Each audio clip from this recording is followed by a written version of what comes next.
विश्व भरण पोषण कर जोई, जो सारे संसार का भरण पोषण करने में लगातार लगे रहते हैं, एक क्षण के लिए उनका कदम पीछे नहीं हटता है। ये कौन है? भरत जी हैं। इनकी भार्या कौन है? भगवती मांडवी। इनकी भार्या का क्या नाम है? मांडवी। मांडवी।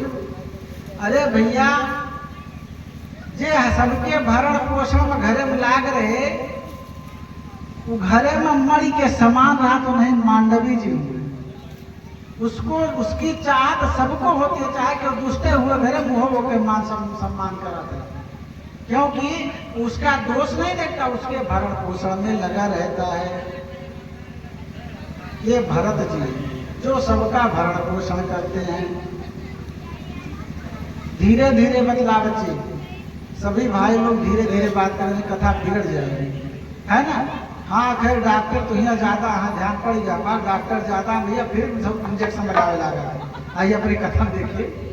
तो विश्व भरण पोषण कर जोई, का कर नाम भरत जसोई। तीसरे कौन है? लक्षण धाम, जो सभी लक्षणों के धाम है। भैया सब लक्षण कौनो अवगुण होइए ना, गुणे गुण जमा व्याप्त हुए। लक्ष्मण, लक्ष्मण अथवा जो अपने लक्ष्य का भेदन करता है वो क्या है? लक्ष्मण है। अपने लक्ष्य से जो कभी गिरता नहीं, डिगता नहीं, च्युत नहीं होता है, वो लक्ष्मण। उनकी भार्या क्या है? उर्मिला। उर्मिला जो अपने लक्ष्य पे काम करता है सज्जनों भक्तों, उसका हृदय सबसे मिला होता है। जो अपने लक्ष्य से अलग नहीं चलता है, उसका हृदय सबसे मिला रहता है। वो क्या है? उनकी भार्या कौन है? उर्मिला। चौथे पुत्र ज्ञान के कौन है? शत्रुघ्न। शत्रुघ्न जो हमारी स्त्री पर आक्रमण करता है, समाज में आक्रमण करता है, शत्रु का जो हनन करता है, उसका नाम क्या है? शत्रुघ्न। शत्रुघ्न की भार्या कौन है जानते हैं? श्रुति कीर्ति। श्रुति कीर्ति। श्रुति माने क्या होता है? कान। श्रुति माने कान।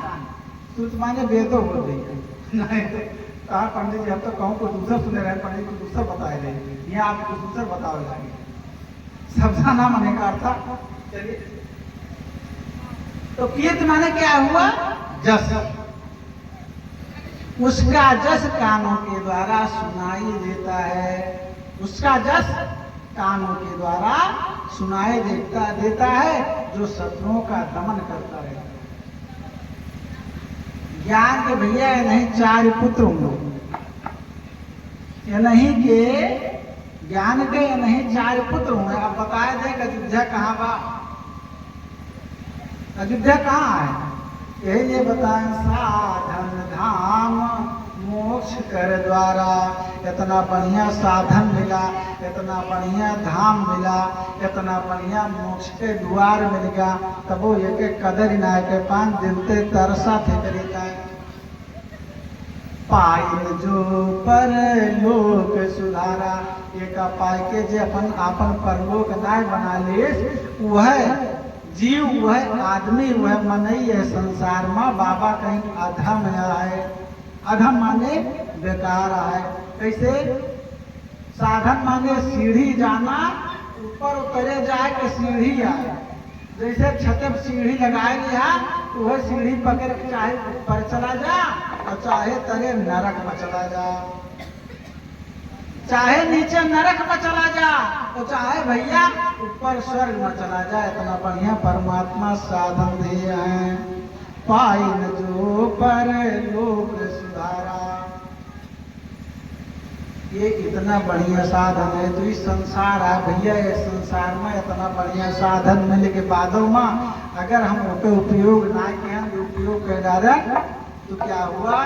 बेकार है, कुछ नहीं है। तो मैंने बताया ये सार है, ये तत्व है। इस संसार में आए हैं तो इसको जानिए कि 5 तत्व का जो शरीर मिला है ये किस लिए मिला हुआ है। आज बद्रिका आश्रम में वेद व्यास जी बहुत चिंतातुर हैं कि मुझको कुछ प्राप्त नहीं हुआ, मैंने इतना प्राण लिख डाला, सब कुछ कर डाला, शांति नहीं मिली।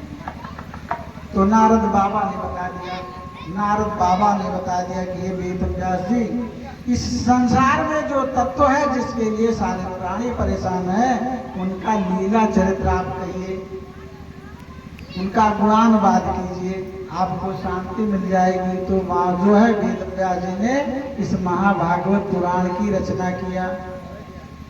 तब इस महाभागवत पुराण की रचना किया कैसे है, आगे रात्रि की कथा में आप लोग समय रहेगा तो सुनेंगे, है ना।